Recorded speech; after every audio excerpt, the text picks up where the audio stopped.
right. So excited to be here in Mumbai. I was here 3 years ago and came back here. A wonderful setting here in Aegis. Thanks a lot for inviting here. So a question to you guys.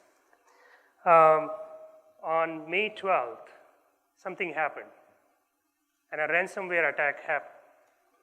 What was the name of that? Everybody knows it. Wannacry, exactly. So I think what Wannacry really did was it actually made awareness about the security. So Wannacry attacked 100 nations at the same time within a span of few hours. And think about this, more than 75,000 people. Those were whether, in the police stations, in hospitals, in schools, all over, their hosts got infected. And they got a ransom note saying that, hey, you have to give more than $600 in Bitcoins. Think about that situation happening to you, happening to me, happening to everybody. And those days are not far away. So this has been told in the past as well, and I would like to give a quote by ex-FBI director here that there are only two types of companies, those who have been hacked or they will be. So why all this thing is happening? And the reason for that is, so far the organizations have been focused on just the perimeter-based controls. We think the security is more like, you build a fort and then, the higher the walls and you can secure it, but it's not that anymore, right? Because the boundaries are porous. Your users are using all the social network and IoT devices and everything, right? So with that, attackers can get into any organization in few spans, in few minutes. And the way they do that is social engineering and the phishing attacks. So enough talk about attackers and their strategies, but what can we do as a defense? So in order to do that defense discussion, let me get to the roots. So let's talk about what are the data sources, talk about the use cases, and the data processing pipeline. So when we talk about data sources as such, the first thing you talk about is, just take a mental picture of the enterprise network.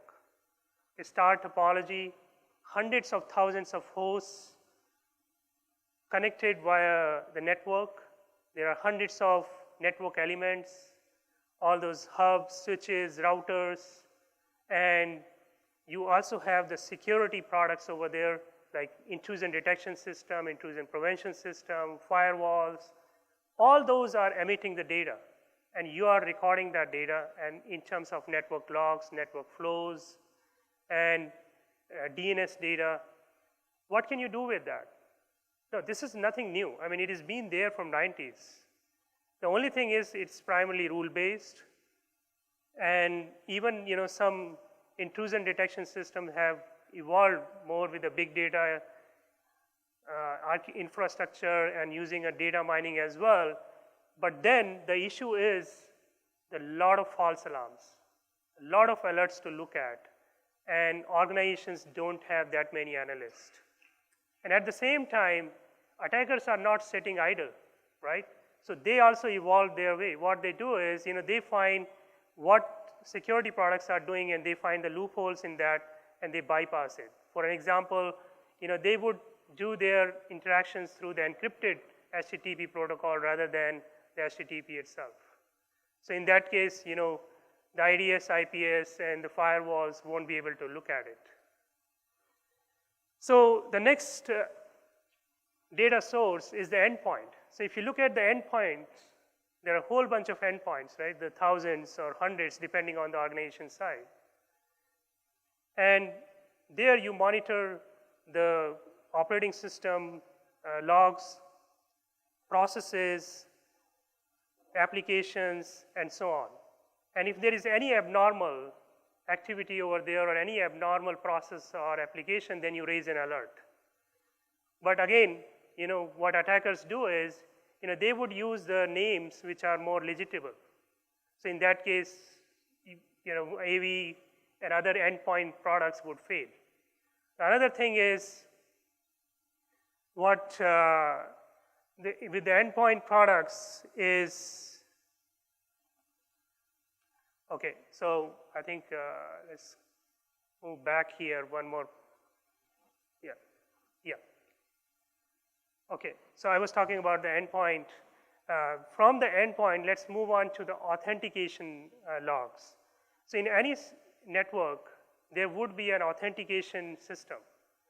And that authentication system would be typically Active Directory based. Now think about it, if everybody has to get authenticated from one central location, what's the favorite destiny for attacker? They would go after the treasure, right? They would go and attack Active Directory. And that's what happens. So the more controls you have, the more things you have, to make your IT infrastructure more usable and to make it more life easy, the attackers find more and more attack surface to do the attack. So let's talk about the data processing pipeline as such. So in the data processing pipeline, if you look at the data as such, you can't make a sense out of it because it's just the logs, but it's a sort of a semi-structured form. So we need to make something into a structured form. So typically what you do is you do some kind of a regex operations, or you do some structured discovery to extract the fields, and then you do some analysis on it. So in this case, if you want to make some sense out of it, this is the authentication data, and you do some key value extraction, and then you get this. You get the table which shows the source destination, it shows the network protocol distribution, and in this case, analyst is actually interested in SSH distribution over there, how many SSH activities happening in that particular VLAN. So the next thing what he does is he's going to look at into the chart, and that chart could be produced by anomaly detection product or simple visualization itself. But the key goal is he's investigating some anomalous behavior. Now for anomaly detection algorithms, we could use a whole bunch of them or use an ensemble of them. And the key message there is there are a whole bunch of anomalies would be generated. The sheer size of anomalies is huge. I mean, like if you're talking about just the critical alerts, there would be 500 critical alerts every day. And organizations don't have analysts, that many analysts. A single analyst would probably investigate 5 to 6 alerts. And you have 500 of them. They don't have time. So they investigate only 1%, and rest of the 99% are left out. So alert deluge, and on the top of it, the false positives, the security defense is broken. What to do? Now, if this keeps on going, then next, more Wannacry gonna come and attack. We need to have a different approach. Need to think differently. So here is a way to think, get motivated from elsewhere. Get motivated from the past ways of doing the war. And this is something which is there on my t-shirt. And also something over there on the screen from the nature. How nature assists to defend the various animals and the plants. It is about deception. So use the deception. So if we use the deception for a security, then we can move the needle. So how to do that is you plant a whole bunch of deceptions in the enterprise. So what do I mean by that? You create a whole bunch of fake users, whole bunch of fake hosts, fake network services, network ports, and there would be all the breadcrumbs, layers, the registry entries, the browser history, all these different baits would be also sprinkled all over the network. So think it like, you have made a landmine. You have planted a landmine all over the network, and now when the attacker comes in, he doesn't know what is real, what is fake, right? And that's where, you can catch him. When he bumps onto any of the landmine, you trigger an alarm, and that alarm would be of high fidelity, right? That's the advantage. The advantage what you got is, earlier what you were looking at, just boiling the ocean, the approach, you were looking at all those logs, generating the anomalies and investigating each one of them, don't have that many analysts. But now you plant this deception there, attacker bumps onto one of the deception, you raise alert, and you do a data science. And that's where the magic happens. You blend, you do a fusion of deception and the data science together.